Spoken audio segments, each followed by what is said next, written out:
Hello and welcome back to The Wargamer. In this video I'm going to be showing you how you can paint your Space Marines in the colours of the Black Templars, and I'll be using the Citadel range of paints to do so. Before we can begin painting our miniature, the first task is to prime it, and as most of the colour of the armour on this miniature is going to be black, I would recommend using a black primer for this. Now once you've primed your miniature, we can now begin highlighting the edges of the armour, and I want to go for a slightly blue colour here. So I'm going to be using a Stegadon scale green mixture of 1 part paint to 1 part water and applying a very thin edge across all of the armour panels. Continuing with the armour highlights, the next step is to apply another edge highlight using Thunderhawk Blue. This time however, I'll be focusing my highlights towards the top side of the miniature. The best way to do this is to imagine a light source above the miniature, and also imagine any areas of the miniature which would be lit up by that light source. You want to apply the Thunderhawk Blue edge highlight to those areas. The final step in painting the armour is to apply a final extreme highlight using Fenrisian Grey. I'll be focusing a small dot on the corners that we painted in the previous step where we applied the Thunderhawk Blue. This step will enhance the sharpness of those corners and really help to bring out the detail in this miniature. In addition to the armour, there are a number of other black areas on this miniature. We want to make them stand out from the armour. So for these areas I'll be using a highlight of Mechanicus Standard Grey. These areas include the panelling on the bolt pistol or bolter and also the sections between the armour panels. And as with our first highlight, you want to create a mixture of 1 part paint to 1 part water, and this will give you the best control over the flow of the paint, and gently use this brush to make a thin line along the edges of these areas. In this next step, I'll now be applying Dawnstone to the corners of the areas we painted in the previous step, much like our previous highlight of Fenrisian Grey. With the black areas of the miniature completed, we can now move on to painting some of the white areas. This includes the areas on the shoulder pads, but also any knee pads that you wish to paint. I'll be painting all these areas, first of all with a base coat of Celestra Grey. Now in this tutorial, I would recommend creating a mixture of 1 part paint to 1 part water for all of your base coat, applying a layer, allowing that layer to dry thoroughly, and then applying a second layer over the top. This will give you the best coverage possible. In this next step, I'll be painting over the Celestra Grey areas we painted in the previous step, but this time using White Scar and using the exact same techniques as before. However, I would recommend leaving some of the Celestra Grey visible into the recesses. The next few areas of our miniature that we'll be painting will be the parchment from the Purity Seals. I'm going to start off with a base coat of Rakarth Flesh for these areas. With the base coat of Rakarth Flesh completed, the next step is to wash over the parchment using Seraphim Sepia. You will find that this wash will gather into the recesses and help to bring out some of the detailing in these areas, as well as staining the colour of the Rakarth Flesh itself, giving us that old weathered parchment look. We are next going to be finishing off the parchment areas with the highlight of Ushabti Bone, and you want to focus this around some of the raised sections of the parchment, particularly the edges, but also any folds there may be in the parchment itself. The next few areas of this miniature that I'll be painting will be the red areas. This includes the handle of the sword, the lenses in the helmet, and the wax parts of the Purity Seals. I'll be base coating all of these areas using Khonre Red. To add some shading into the recesses of the red areas we painted in the previous step, we now want to apply a wash of Carroburg Crimson to these areas. Now be careful when applying this wash because you don't want to overspill onto the areas of the miniature that we've already painted. So just use a small brush with just a small amount of wash on the tip of that brush.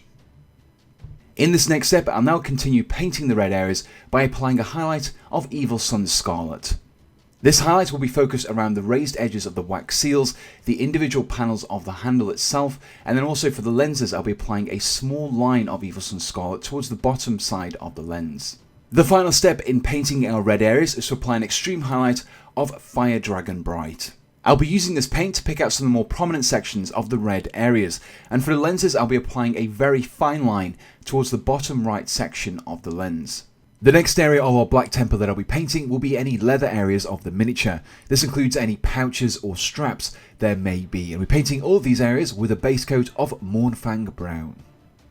Once the base coat has been applied, the next step is to apply a wash of Agrax Earthshade over these leather areas. This will flow into those recesses and help to enhance the shading and really bring out the detail in these areas. In this next step, I'll now be painting the edges of the leather areas we painted in the previous steps. And I'll be applying a highlight of Scrag Brown to these areas.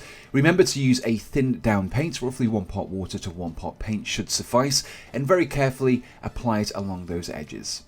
The final step in painting the leather areas is to apply an extreme highlight of Squig Orange to the corners of the leather areas. This is going to be much in the same way as our previous highlight of Fenrisian Grey on the armour. You just want to focus on some of those hard corners.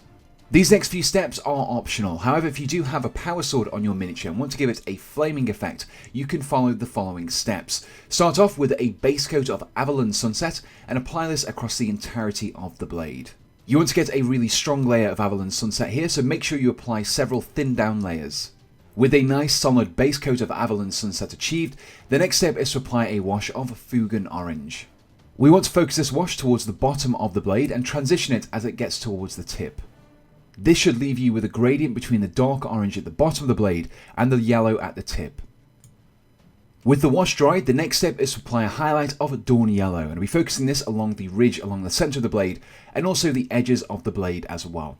Remember to use a small brush for this with just a small amount of paint on the tip of that brush.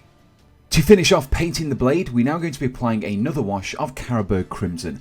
This time I'll be focusing the wash towards the very bottom of the blade itself. This will enhance the transition between the darker orange at the bottom and the lighter yellow at the tip of the blade. Now that we've completed all the non-metallic areas of the miniature, we can now move on to painting the metallics. And I'm going to be starting off painting the silver areas of the miniature with a base coat of Leadbelcher. Remember that whenever you paint with metallics, be very careful not to spill over onto the non-metallic areas, as it can be quite tricky to paint over them once you overspill. To improve the shading and to really bring out the details in the silver areas, and I'll be applying a wash of Nuln Oil across all the areas we painted in the previous step. Before we finish off painting the silver areas, we're now going to be moving on to base coating the gold areas, and for this I'll be using Retributor Armour. Retributor Armour is a base paint, which means you should have no problem painting over the black base coat. The next step in painting the gold areas is to wash over them using Reikland Fleshade. The reason for using a flesh coloured wash is because it will give us a much warmer gold colour than if we'd used Seraphim Sepia or Agrax Earthshade. The final step in painting our Black Templar miniature is to highlight all of the metallic areas using Stormhost Silver. I'll be tackling both the gold and the silver metallic areas in exactly the same way, using a small brush with just a small amount of paint on the tip of that brush to get some really nice thin lines along the edges of these areas.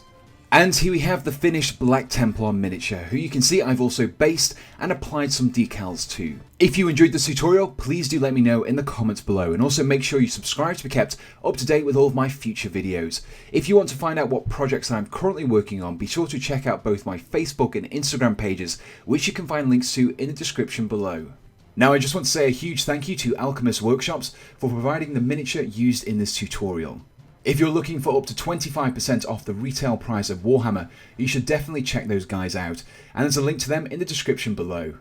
I would also like to take this opportunity to thank my Patreon supporters. It's you guys that make this channel what it is. And if you're also interested in supporting me on Patreon, you can do so by checking out the link in the description below, which will take you to my Patreon page. From there you can donate to me from as little as $1 a month, which will just really help me in producing future videos. So all that's left to say is thanks for watching and goodbye.